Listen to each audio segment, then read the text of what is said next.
2.5 miles below the surface of the Atlantic Ocean, where sunlight has never touched and time has long since drowned, explorers have found a room no one expected to see again. A place where fire once roared, knives once flashed, and chefs once shouted orders above the hum of machinery and steam. Now it is silent, an underwater graveyard of copper pots, shattered plates, and ghostly ovens that once fed the most luxurious ship in the world.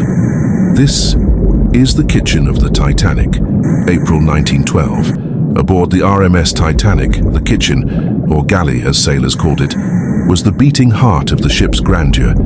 Hidden behind the glittering dining saloons and first-class lounges, more than 70 chefs, bakers, butchers, and servants worked day and night to prepare elaborate meals for over 2,000 passengers. They baked their own bread daily, nearly 1,000 loaves.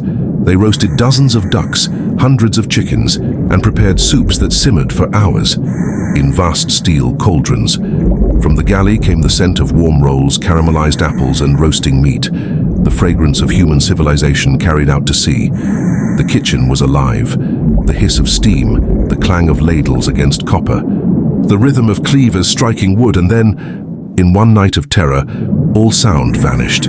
More than a century later, the ocean has swallowed the noise, the fire, the life, but not everything.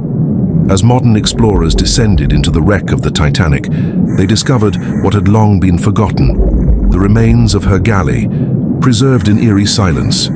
Their lights pierced through blackness to reveal tiled walls, twisted metal tables, and the ghostly outlines of stoves still bolted to the deck. In some corners, rows of pots and pans remained exactly where they had been left, as if waiting for chefs who would never return. One deep-sea camera swept across a floor littered with porcelain shards. Among them lay a carving knife, its handle half buried in sand, still sharp enough to reflect the diver's light. Nearby, a metal ladle rested against what was once a soup pot, blackened by fire, now coated in coral and silt. Time had turned, a room of creation into a shrine of stillness. Historians say the Titanic's kitchen was a miracle of its age, a floating fortress of precision and design. Electric ovens, steam kettles, mechanical dishwashers, technology at its peak in 1912. Here, chefs orchestrated a symphony of flavors for passengers who dined as though on solid ground. But when the iceberg struck, that order shattered. Steam pipes burst, flames were extinguished, and water flooded through the corridors. Chefs and kitchen boys who moments before were plating desserts found themselves knee-deep in freezing water.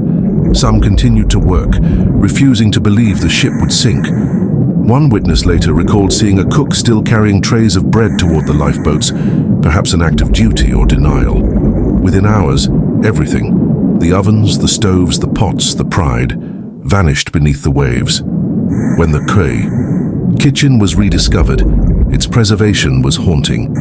Cold, oxygen-deprived water had kept the outlines of its structure intact. The explorers' floodlights revealed a row of stoves, blackened but unmistakable, a copper kettle still upright, a set of plates stacked neatly in a corner as if the next meal was moments away. And then, the most chilling detail of all, a burnt loaf of bread, petrified by the deep, sitting inside what was once the bakery section. Scientists confirmed it was indeed bread, baked the day Titanic sank. Each object told a story. A ladle spoke of the soup that was never served. A knife hinted at a meal interrupted. A baking tray, fused to the deck by corrosion, held the impression of biscuits that would never rise again. Though the ocean stripped the air of scent, divers have described an almost feeling of aroma, as though the memory of food lingers still. Perhaps it's imagination. Perhaps it's something deeper. The way the sea remembers. Every corner of that kitchen feels frozen mid-breath. The metal counters bear fingerprints of work, dents, grooves, marks of use, now softened by rust. The massive ovens gape open like hollow mouths, still waiting for the fire that will never return. It's as if the room itself refuses to accept that time has moved on. Imagine for a moment the people who worked here. The head chef, Charles Proctor, shouting orders in the roar of boiling water.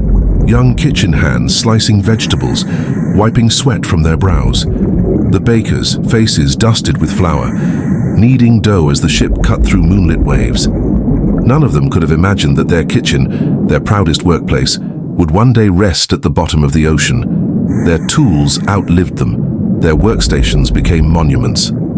In a strange way, their labor achieved immortality, not through taste but through endurance. The bread they baked, the pots they stirred, the knives they sharpened, all remain as ghosts of their devotion. Today, the Titanic's kitchen exists in a twilight world where history and nature have fused. Tiny fish weave between ladles and teacups, coral grows on oven doors, a colony of sea worms coils around a rolling pin, light flickers through the broken walls, like firelight remembered.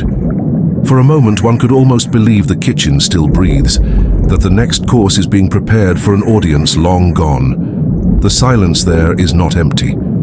It hums softly, like the echo of a heartbeat through time. Why does this discovery captivate us so deeply?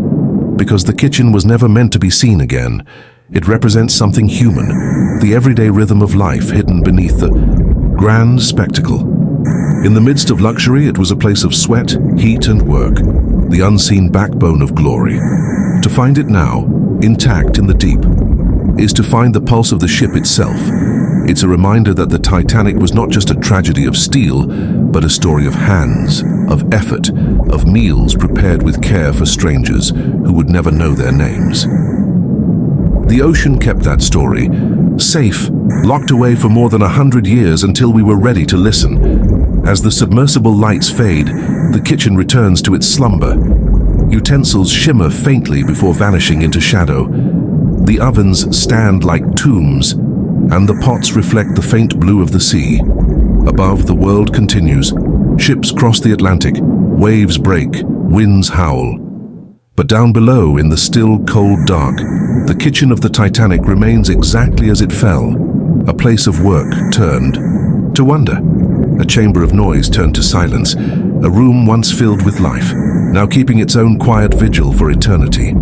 Perhaps in that silence, the sea still remembers the warmth of fire, the sound of boiling water, the scent of bread rising. Perhaps the ghosts of the cooks still move between the stoves, still serving a meal that will never be eaten. The Titanic's kitchen, the heart of a legend, still waits in the dark cathedral of the deep, where memory and mystery share the same breath.